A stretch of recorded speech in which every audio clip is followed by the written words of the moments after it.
Excited to be back with you all. I'm Jim LaPierre. I'm the creator of SoberNow.com. And today's topic is when addiction runs in the family.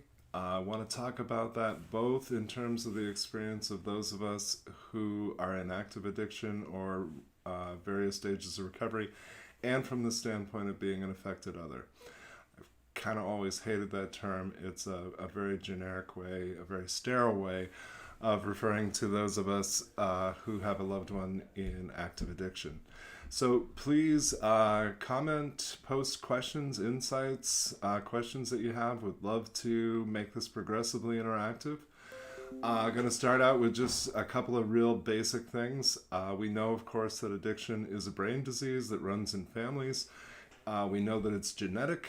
It creates a predisposition and susceptibility to addiction.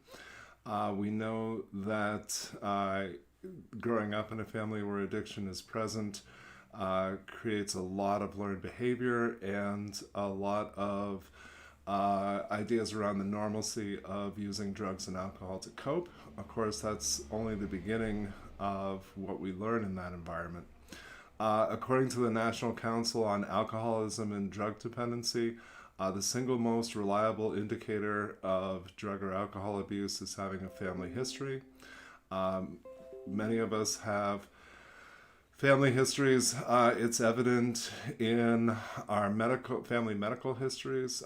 For me personally, cirrhosis, heart disease, lung cancer, and type 2 diabetes run in my family, both sides of my family tree, for reasons that are intimately tied to addiction. Where we see addiction in the family, we know that there's statistically a very, very high likelihood that there is also experiences of trauma, oftentimes abuse and neglect within the family. We know that there is very likely to be mental health conditions, a variety of unmet needs developmentally and oftentimes in terms of basic life needs. And we also know that codependency and unhealthy relationships are most often learned in families where addiction or abuse is present. The bottom line for all of us who grew up in families where addiction was present is that we are all adult children of alcoholics. And I always encourage folks to check out the work of authors like Gladys Black, some of the early pioneers who talked about the impact of growing up in an addicted family. Also the laundry list, the literature of ACOA and just a ton of good resources out there. But the laundry list is a compilation of 14 common characteristics associated with being an adult child of an alcoholic. So I think there's a number of shared experiences that all of us have. Growing up in families where addiction was present yields a distorted sense of self most commonly. We tend to have a self-definition that is more about the roles that we play in other people's lives, the things that we do professionally. Very little of it is based in defining ourselves by virtue of our personality, our beliefs and values.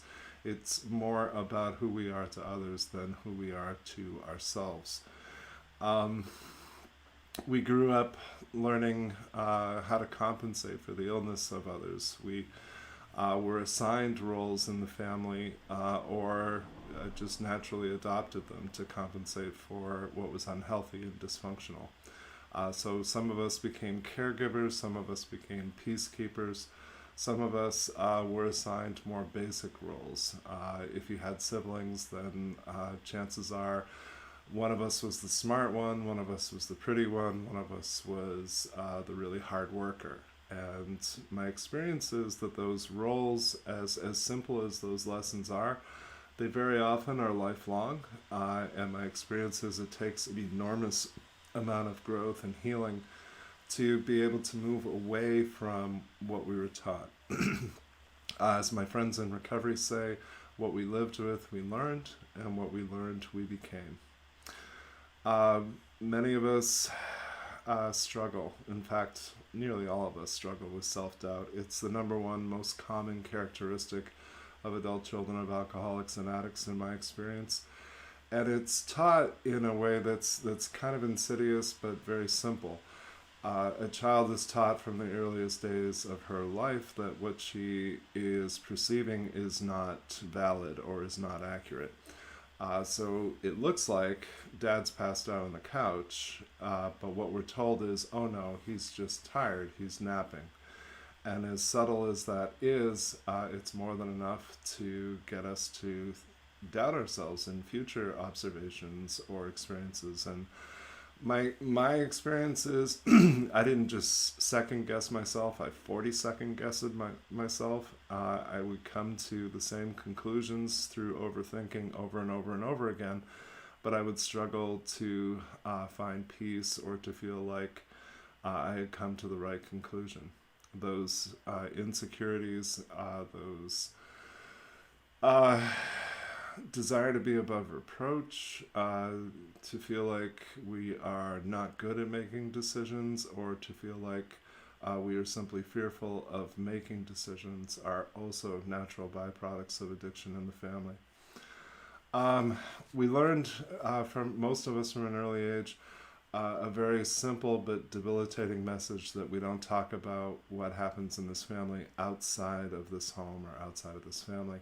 And then I think much later on in life, we make the connection that we're not to talk about it outside of the home, but we don't talk about it inside of the home either.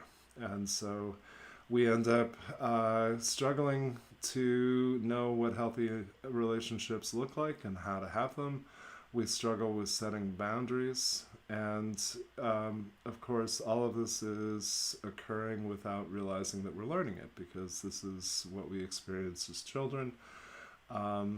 There's so much of this that is happening on a purely subconscious level. And that's what makes it all the more difficult later in life, is that in a very real way, we're trying to unlearn what was instilled. And I frequently hear from folks how deeply ingrained false beliefs or unhealthy expectations are. And I know that that's true. I also know that anything that was ingrained can also be extracted. And I think that's really the key. We have to be willing to bring things out into the open and to examine them, and ultimately to choose for ourselves, is this what I will believe going forward? Is this are these the principles by which my life will be guided? Oftentimes we don't examine it. We are people who tend to be very avoidant of ourselves and very aware of the wants, needs, and feelings of others. By default, I think we grow up, most of us either become very much like our same-sex parent, or we strive to become the exact opposite. The fear of becoming what we hate, the choice to live at extremes. For too many of us, the biggest guiding principle in our lives is the opposite of what we don't want to be. And there's my experience, and I spent decades doing that, was that I was so afraid of being like my father that I couldn't get far enough away from it. No matter how well things worked or how happy everybody around me seemed to be, it didn't make me any less afraid. And so using a lot of therapy and a lot of support, changing the understanding that I had of myself was really key for me. I needed to come to a place where I could learn what was true about me, and that was hard. It was painful to come to terms with how much of what I had been taught about my worth and what I had been taught about who I am was wrong. But even when I realized what was wrong, that didn't necessarily tell me what was right.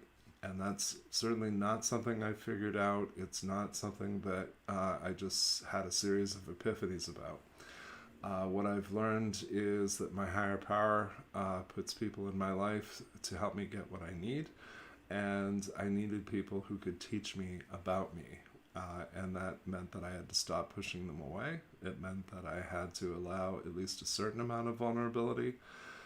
I think sometimes one of the things that really gets in the way of our healing is how simple all of this is. As my friends in recovery say, I'll repeat the quote, what we lived with, we learned, and what we learned, we became. And so, having grown up around severe codependence, having grown up around untreated trauma, and adult children of alcoholics were raising me, they could only teach me what they'd learned, and unfortunately what they learned was primarily unhealthy.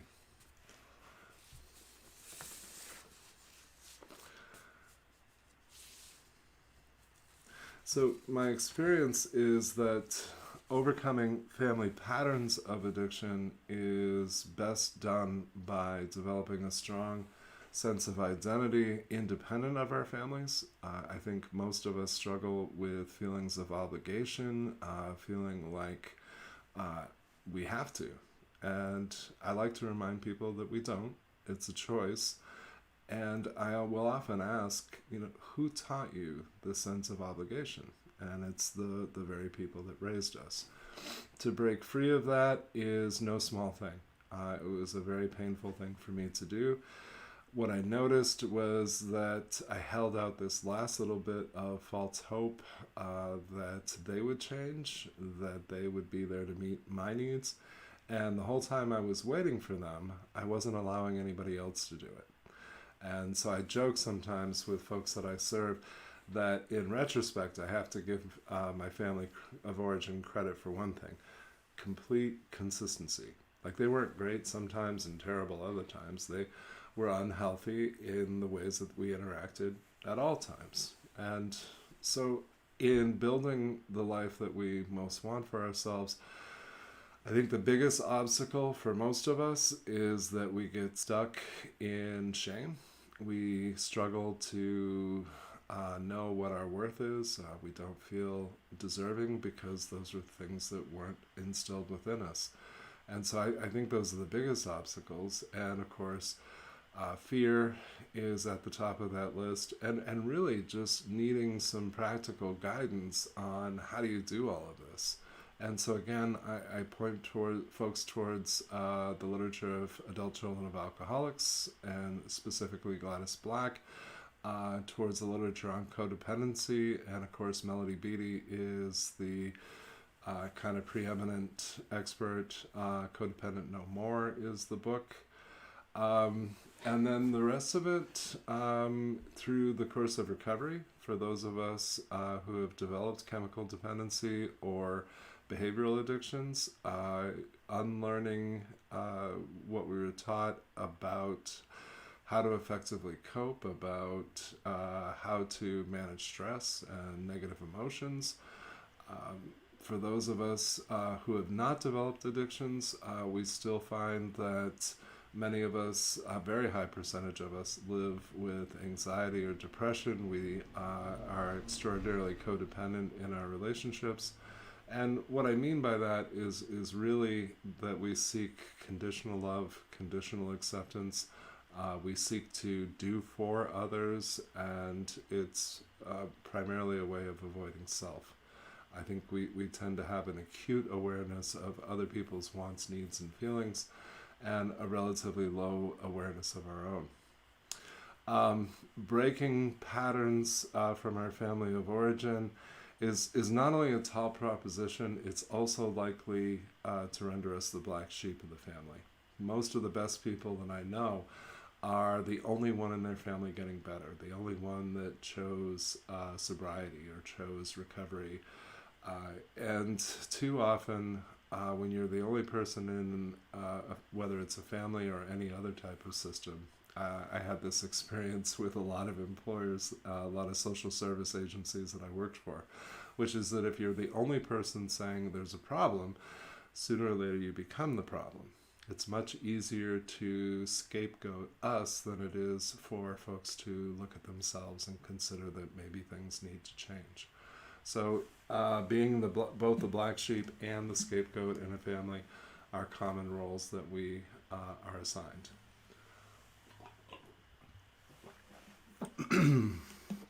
So unfortunately, when our families want to maintain status quo, we can't expect that they will support us in the course of recovery or positive change. Very often, we feel alienated, or we're told that something must be wrong with us, that there's something changing, and they're not sure what it is. And again, this is just, or we may even be encouraged to drink or drug. And again, everything is geared towards maintaining status quo. Everything is geared towards pretending that everything's okay, maintaining appearances, and not rocking the boat. So if you find that you lack support within your family, my heart goes out to you. I have been there myself. And what I hope for is that you will have a willingness to seek support elsewhere, whether that's in a fellowship, in your faith community, with friends who have personal experience, or in 12-step programs. Any way around it, chosen family is the most precious thing in my life today. The people that choose me, the people that are kindred spirits and that I get to experience a lot of reciprocity with. So that kind of two-way street of giving and taking is something that I didn't experience in my family of origin, but it's something wonderful that I've gotten to experience with connections that I've made to not just people in various forms of recovery, but also people who have suffered greatly and who have a real sense of gratitude for being alive today, for where their recovery has taken them today. Some of the best people that I know refer to themselves as grateful alcoholics or grateful recovering addicts, not simply because they have achieved some freedom from the disease of addiction, but also because the path of recovery most often in the long term leads us towards interpersonal growth in our relationships. We experience spiritual growth, and in a very real sense, holistically, we become healthier and happier by virtue of those experiences, and specifically by virtue of the connections that we make. Gonna take and respond to a few questions that were written in to me, a few comments, and then I'll pause and answer questions that you all have. So please, hello to my friends from ChooseHelp.com, folks checking us out from SoberNow.com's Facebook page. If you haven't already liked that one, please do. And thank you for folks who are joining us on a number of different sites and Facebook pages.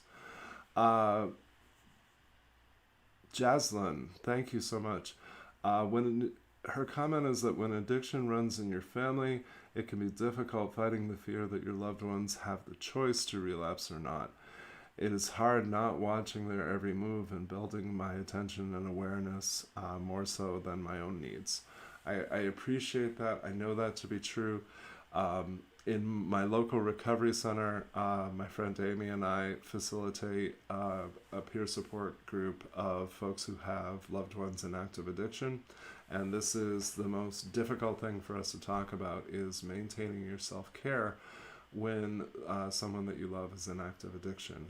It's very common that we put our lives on hold, that we live on the edge of our seats, that we wait for the other shoe to drop, and our intentions are good, but what ends up happening is we don't take care of ourselves holistically, and unintentionally we oftentimes ignore relationships with people in our friend circle and family who aren't addicted. And so coming to terms with powerlessness, I think, is the most important lesson there. Accepting that for as much as I love them, the person I love is not there right now. The person that I love is in the throes of addiction, and there's still a million healthy things that I can do for them, but I need to make sure that I'm not enabling their use, and I need to make sure that I'm taking care of myself.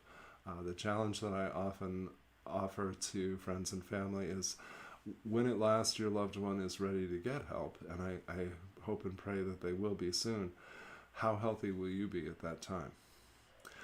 Thank you to my friend Meredith. She completed the prompt that I put up, when addiction runs in your family, blank. She said it's really hard not to blame each other. And I that resonated profoundly. Thank you for that. In our families of origin, accountability was often hard to come by. Deflecting, demonizing, these are very common behaviors, and we point the finger at each other to avoid examining ourselves and the changes that we may need to make. Too many of us are at the extremes of responsibility. So for an awful lot of us, we feel responsible for the well-being of others, or at least the emotions of others. And so we walk on eggshells, we put ourselves under enormous stress, we do a lot of things that are unhealthy. And all of these, of course, are not our responsibility. So in our relation to others, we tend to be excessively overly responsible, and in our fulfillment of our own needs and well-being, we tend to be irresponsible. So we have the extremes covered, and that too is common. And it's interesting to note how much we have in common, whether we're in addiction or we're an affected other. We tend to struggle in very similar ways. We tend to have a lot of the same unhealthy habits and unhealthy perceptions. Thank you to my friend Tina for writing in. To me, it has been imperative to get the help needed for mental health issues. Those issues are generational, and trauma is passed on through DNA. Once we deal with that, we can stop self-medicating and actually heal.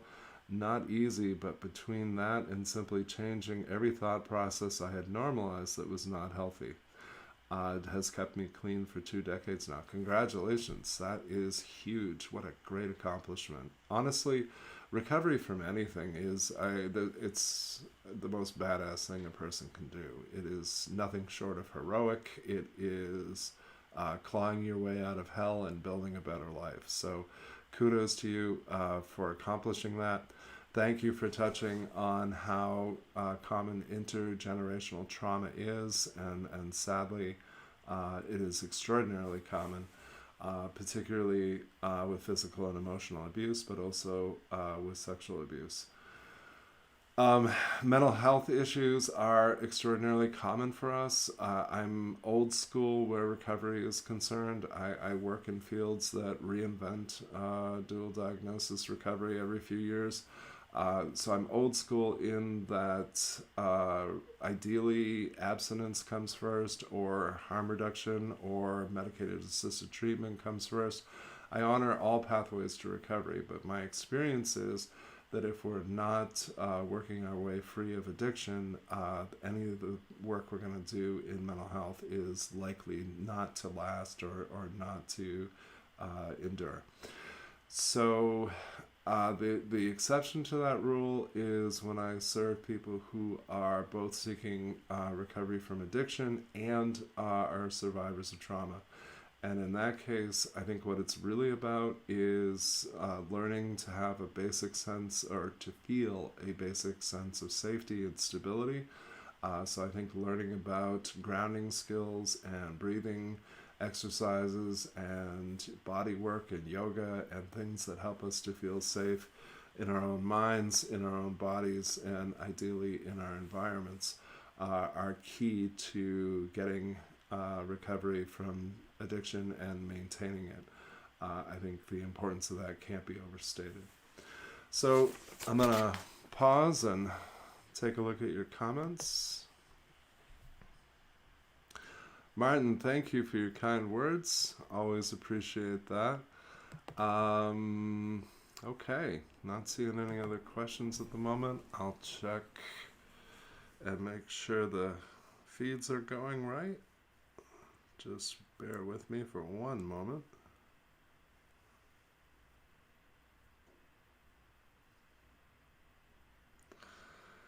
Okay. Brandy, thank you so much. Good to see you as well. Awesome to hear, Brandy, that you have a really effective support system that's working for you. And Brandy commented that most of her family doesn't know, but that she does have a support system. And that is vital. I think the undoing for so many of us is that we seek to transform our lives alone, and I can tell you that no one does that. I've met a lot of folks that tried, And we may succeed in getting some sober time. We may make some changes as far as maybe we leave a toxic relationship, maybe we leave a job that isn't fulfilling. But sooner or later, we tend to repeat patterns. And the key, of course, to breaking patterns is to do things differently. But more importantly, to look at what is the unmet need that is driving my behavior. Why am I drawn to people who are toxic? Kind of examining what is it that compels us? What is it that drives that behavior? I'm not a big believer in just changing behaviors because it's like melting the top of an iceberg. What's underneath the surface is far more important. Tina, thank you for your question. How do we deal with the shame of the ripple effect? My children are now grown, but the ripple was long and it tears me up. It has been 20 years, but I still deal with it. And the fact 2 out of 3 won't deal with me still. I'm sorry. That is incredibly painful. The guidance that I offer folks, and this is really, it's just like everything else that I have to say. It's very simple to understand and very hard to do. And it's hard because it's painful, it's hard because it's uncomfortable, it's hard because it's scary. But I think for most of us, the most unimaginable thing is to simply forgive ourselves and to develop a connection that works for us spiritually. I always feel like I need to make the distinction that you don't have to embrace religion. You don't have to embrace a specific faith. If you have something that brings you peace or joy or greater meaning to your life, whatever that is, that's awesome. My higher power, the God of my understanding, does not want me to withhold forgiveness from myself. What I know is that when I withhold forgiveness in any other type of relationship, that is, first of all, unhealthy for me because I'm continuing to carry resentment, but it also creates distance in a relationship. For an awful lot of us, we hold resentment against self as an unhealthy way of self-control, essentially. We're afraid of repeating past mistakes. We're afraid of disappointing others, afraid of falling short of expectations. And oftentimes we're not even sure what it is that's expected of us. So we are human doers, as my friend Artis used to say. What she would share with folks is that, most of us in recovery, or those of us who are seeking recovery, we're not really human beings because we don't know how to just be. We're human doers because we derive all of our worth from our productivity and from what we do and who we are to others, even when we don't know ourselves. So thank you for those thoughts. I'm going to be wrapping up in a few minutes. I'll take one more check to see if folks have other questions or ideas, but I do want to encourage you to check out sobernow.com. Really, for right now, $99 will get you a lifetime access plan to exclusive content and to the 2 28-day programs that we have. Those are home study, do whenever, from wherever, and with complete anonymity. One of the biggest, most important things to me in creating this project was ensuring that folks don't have to get a diagnosis, they don't have to risk having their confidentiality breached. This program assures complete anonymity because I quite literally don't even need to know your name for you to access the service. So I hope that you'll take a look at that. I hope you'll share this video. It'll be reposted on Sober Now's Facebook page and Choose Help's Facebook page and my own, Jim LaPierre. Every time we share these things, we expand the conversation and we invite suggestions of topics that you'd like to see covered and questions you'd like to see answered. It really is our goal to be of service and to bring people together. And that's especially true now, particularly living through a pandemic. We know that folks are struggling. We know that, unfortunately, overdose deaths and relapses are climbing exponentially. So it's really more important than ever that we come together and support one another and really truly be a community, virtually and locally. Um, One last quick check. Parting thoughts, questions folks have?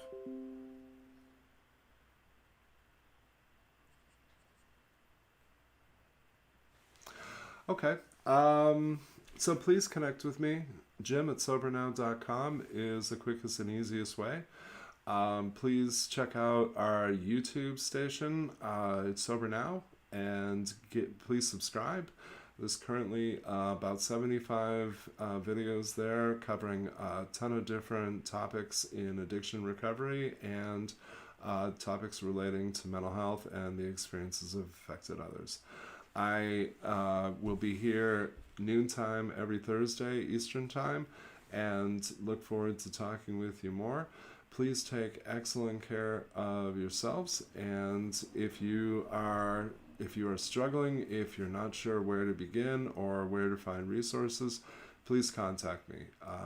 I don't want to see anybody continuing to suffer, and I absolutely hate the disease of addiction. I know that too many of us are living with secrets and trauma from our past. I know that too many of us are struggling with anxiety and depression, and I absolutely know and have seen that all of those and more can be overcome. So again, take excellent care of yourselves, connect with me, and we'll talk to you next week.